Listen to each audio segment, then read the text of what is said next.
மெய்யாக எங்களது பாடுகளை ஏற்றுக்கொண்டு துக்கங்களை சுமந்து கொண்டே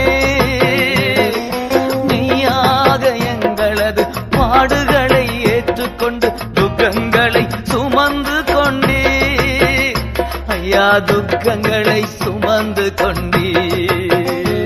நீர் நல்லவர் சர்வ வல்லவர் உம் இரக்கத்திற்கு முடிவே இல்லை உம் அன்பிற்கு அளவே இல்லை அவை காலை தோறும் புதிதாயிருக்கும் மனதுருகும் தெய்வமே ஏசையா மனதார துதிப்பேன் சோத்தரிப்பேன்